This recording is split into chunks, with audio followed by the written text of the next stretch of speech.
He died before I could say I forgive you. Now I carry the weight of every word I never spoke. I never imagined I'd speak these words aloud, even in the privacy of my own empty kitchen, but here they are. My name is David, I live in suburban Ohio, and I carried the weight of my father's anger and my own stubborn pride for most of my life. He died last spring, and I never found the courage to forgive him or to ask for forgiveness before he slipped away. I owe you this confession not because I want sympathy, but because somehow, saying it helps me breathe.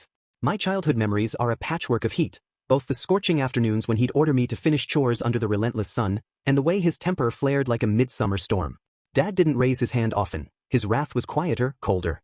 He'd cut me off mid-sentence with a look so sharp it felt like glass in my throat. His disapproval was never voiced directly, it was a silent current that ran under every conversation, every expectation I failed to meet. I learned early to swallow my questions, my disappointments, my bruised little heart. My mother left when I was 10, and Dad never spoke of her absence. He just kept working, drinking, and giving me that same unreadable stare. By the time I left for college, I'm sure he thought I'd run away from him forever.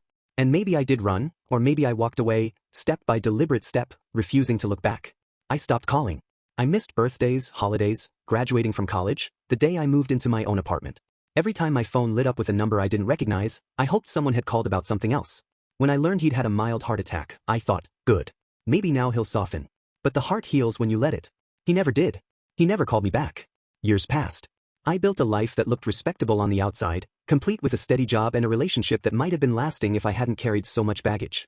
I moved to a different state, far enough that his calls, if they came, would show up as unknown numbers, discouraging enough that I could ignore them and say I was busy. I told myself that distance was necessary, that I was protecting myself from his judgment. I pretended I was too occupied to care, that he hardly mattered anymore. But every time someone asked me about family, my throat tightened, my chest burned with a shame that had no outlet. Full story on channel, link below.